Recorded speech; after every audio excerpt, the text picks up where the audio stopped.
Assalamu alaikum, dear students. I hope you all will be fine with the grace of Almighty Allah. Dear students, today again we will continue the yesterday's pending portion from the lesson How many seconds in a minute? Okay, so today we will continue this from the E part in pairs. Ask each other for the following questions, then act out in front of your class for a minute. Actually, this is just a class based activity, okay, where you have to question, where you have to pose some questions to your classmates, and you may give the and they may give the answer to you, okay. But what you have to do, आपको दोनों को questions पूछने, ठीक है, mingle करके. What's your name? Question is just like, what's your name? Where do you live? Do you have a sibling? How many? What are your hobbies? What do you enjoy doing in your free time? तो dear students, आपको ये questions एक दूसरे से पूछने हैं, but यहाँ पे जो है क्लास सिचुएशन नहीं है, फेस टू फेस कॉन्वर्जेशन नहीं है. तो आप क्या कर सकते हैं, आप खुद इन क्वेश्चंस के आंसर किसी नोटबुक पे लिख सकते हैं, ठीक है. पहला क्वेश्चन क्या है, आपका क्या नाम है, आप कहाँ रहते हैं, आपके सिबलिंग्स यानी आपके कितने भाई बहन हैं, ठीक है. व्हाट आर योर हॉबीज, आप क्या करना पसंद करते हैं. What do you enjoy doing in your free time, यानी आप फ्री टाइम में, लेजर टाइम में क्या करना पसंद करते हैं, ठीक है. Next, extend. This is a comma. This is a comma, okay. We use comma to give a pause between a series of items. For example, dear students, comma जो है ग्रामर का एक पार्ट है, ठीक है. कॉमा के बारे में जान लेना. तो ये एक ऐसा चीज़ है, ये एक ऐसी चीज़ है जो हम यूज़ करते हैं पॉज देने के लिए, यानी जहाँ पे हम ठहर जाते हैं थोड़ी देर के लिए, ठीक है. फॉर अ व्हाइल, हम रुक जाते हैं किसी जगह पे पॉज लेने के लिए, तो वहाँ पे हम कॉमा का इस्तेमाल करते हैं, ठीक है. जहाँ पे अगर मैं आपसे बात कर रही होंगी, ठीक, मैं कह रही होंगी वहाँ पे, सपोज मैं थी शादी पे कहीं पे, ओके, मैं कहूँगी वहाँ पे मेरे मामा थे, और देखो मैं रुक गई, मामा थे, मौसी थी, फादर मदर थे, है ना. देखो बेटा, मैं पॉज ले रही हूँ, एक जगह पे रुक जाती हूँ मैं, ठीक. मामा के बाद में रुक जाती हूँ, मौसी के बाद में रुक जाती हूँ, ठीक. तो इन जगहों पे मुझे कॉमा, अगर मैं उसे इंग्लिश में ट्रांसलेट करूँगी तो वहाँ पे रिटन फॉर्म में लिखूँगी, तो वहाँ पे मुझे कॉमा का इस्तेमाल करना है, because comma shows a pause, ठीक है. तो इसलिए हम कॉमा का इस्तेमाल करते हैं. तो यहाँ पे एग्जाम्पल्स दी गई है. राम, देखिए बेटा, यहाँ पे अगर मैं कोई चीज़, किसी चीज़ का नाम बता दूँ, ठीक है, नाउन के मुझे 2-4 नाउन्स इस्तेमाल करने हैं, तो उनके बीच में मुझे कॉमा डालना है. जैसे Ram, comma, Bill, comma, Bob, comma, Tim and Ellie, ठीक है. यहाँ पे लास्ट के बाद में मुझे एंड कंजक्शन डालना होता है, लेकिन इनके बीच में, यानी इससे पहले जो आएंगे कंटिन्यूअसली, तो वहाँ पे मुझे कॉमा का इस्तेमाल करना है, ठीक है. Coming to my birthday party, ठीक. तो उसके बाद मुझे क्या करना होता है, आइए पढ़ते. Now add commas wherever necessary. तो अब आप लोगों ने सीखा कि कॉमा हम कहाँ पे डालते हैं, यानी जहाँ पे हमें लगे कि हमें यहाँ पे पॉज लेना चाहिए, जहाँ पे कंटिन्यूसली कोई नाम आ जाए, ठीक है. यहाँ पे देखिए, Meera soft toy is big, cute, soft and furry. मैंने 3 जगह पे, 2 जगह पे पॉज किया है, ठीक है. यहाँ पे फिर से सुनिए. Meera soft toy is big, cute, soft and furry. 3 जगह पे मैंने पॉज किया है, तो इट मीन्स कि I have to add there comma, ठीक है. Big, comma, cute, comma, soft and furry, ठीक. इनके बीच में कॉमा आएगा. Next, I saw a cheetah, a monkey and a panda, a bear and a giraffe at the zoo. ठीक है, कितने आए.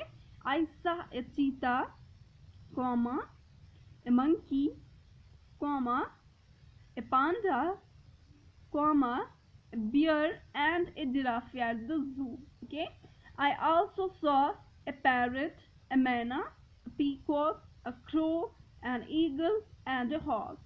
Okay, इतने टाइम इसमें मैंने पॉज किया है तो I have to add there comma. I also saw a parrot, comma, okay, a manna, comma, a peacock, comma, a crow, comma, an eagle and a hawk. Okay, I have English, maths, Hindi and EVS homework to do. EVS, environmental science. Okay, I have, यहाँ पे already करके है, English, comma, maths, comma, Hindi and EVS homework to do. Okay, वहाँ पे already करके है. G part. A planner is like a timetable to keep at home. Choose the right activity and put it under the right column in your daily planner. Use the following table as an example. So dear students, यहाँ पे एक planner दिया गया है. Okay, it is just same as a timetable. जैसे हम time table fix करते हैं अपने वर्क के लिए, ठीक है, डेली बेस एक्टिविटी के लिए, तो यहाँ पे जो प्लानर है it works as the same as timetable. तो यहाँ पे क्या करना है, put it under the right column in your daily planner. Use the following tables as an example. Play board games. Dear students, what you have to do, यहाँ पे आप लोगों को एक्टिविटीज चूज करनी है तो आपको उनको राइट कॉलम्स में डालनी है, ठीक है. सपोज प्ले बोर्ड गेम्स आप कब खेलते हैं, ब्रेकफास्ट आप ब्रेकफास्ट कब करते हैं, मॉर्निंग में, आफ्टरनून में, इवनिंग्स में या नाइट्स में, तो आपको ब्रेकफास्ट को उस कॉलम में डालना है. प्ले बोर्ड गेम्स आपको उस कॉलम में डालना है, ठीक है. शॉर्ट नैप आप कब लेते हैं, यानी आप शॉर्ट रेस्ट कब लेते हैं. रीड माई स्टोरी बुक, आप स्टोरी बुक कब पढ़ते हैं, मॉर्निंग में, आफ्टरनून में, इवनिंग में, नाइट में. डू माई होमवर्क, आप होमवर्क कब करते हैं. ड्रिंक मिल्क, आप दूध कब पीते हैं. Eat lunch, go for a walk, TV time, take bath, play with my friends, sleep. तो डियर स्टूडेंट्स, ये ऐसे वर्ड्स है, ठीक है, ऐसे काम है, ये ऐसी एक्टिविटीज़ है जो आप करते हैं डेली बेस पे. बस आप उन एक्टिविटीज़ को कब कब अंजाम देते हैं वो आपको टाइमिंग यहाँ पे लिखना है, ठीक है. आपको टाइम, पर्टिकुलर टाइम आपको नहीं लिखना है, आपको मॉर्निंग के बेस पे, आफ्टरनून के बेस पे, इवनिंग के बेस पे, नाइट के बेस पे करना है, ठीक है. सपोज यहाँ पे मैं एक दो बता दूंगी. ब्रेकफास्ट हम सुबह मॉर्निंग में सब करते हैं तो यहाँ पे आप ब्रेकफास्ट लिखेंगे, ठीक है. आप शॉर्ट ड्यूरेशन कब लेते हैं, it depends upon you. Read my story book, आप कब स्टोरी बुक पढ़ते हैं, दिन में पढ़ते हैं कि रात में पढ़ते हैं, ठीक है. डू माई, आधे पढ़ते हैं रात को, आधे पढ़ते हैं दिन में. So it is up to you, it is open choice based, तो आप खुद इसे फिल अप कर सकते हैं, ठीक है. Come to the next page. Relate. Choose an activity and complete it. What we have to do, we have to choose an activity, then we have to accomplish that activity. Okay, our lives are guided by time every day. We wake up and go to sleep according to the time of the day.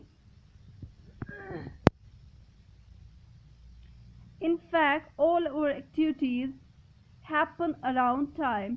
Even the seasons come and go according to the time.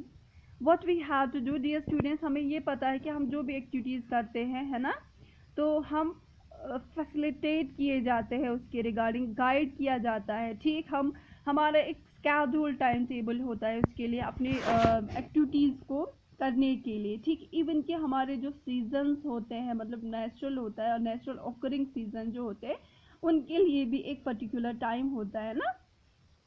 फिर क्या, get into groups and do any one of the following. अब हमें groups में divide होना है, but we can't do here, okay. But फिर भी हम देखेंगे. Find out about the main seasons in a year and what happens in each of them. Make a chart or an album to show the activities during the 4 seasons. Dear students, what you have to do, you have to make a chart. Chart के ऊपर आपको seasons डालने हैं, ठीक है. Seasons में suppose कितने seasons है, जैसे 4 सीजन है, ठीक है. इंडिया में जैसे 4 सीजन है, तो आप उन 4 सीजन्स को बनाना है चार्ट पे, ठीक है। उनमें क्या क्या होता है, ठीक है, स्प्रिंग सीजन में क्या होता है, ठीक, समर सीजन में क्या होता है, आपको वो चार्ट पे बनाना है, ठीक है। और वो चीज़ें आपको चार्ट पे शो करनी है। या तो आपको ये वाली स्टोरी चूज करनी है, या तो आपको ये वाली एक्टिविटी चूज करनी है। Find a story of a poem that has to do with a clock and share it with the class. Dear students, what you have to do, you have to find out a story that is related to the clock. फिर आपको क्या करना है, आपको उसको सुनना है, पढ़ना है, ठीक है, और फिर अपने क्लास स्टूडेंट्स के साथ यानी अपने क्लास के साथ वो शेयर करना है, ठीक है। या तो आप ये वाली एक्टिविटी चूज कर सकते हैं, या तो आप ये वाली एक्टिविटी चूज कर सकते हैं। जो आपके लिए इजी होगा, कंफर्टेबल होगा, वो एक्टिविटी आप चूज कर सकते हैं, ठीक है। So this was all about this lesson. Tomorrow इंशाल्लाह we will come to this lesson, okay, till Allah Hafiz.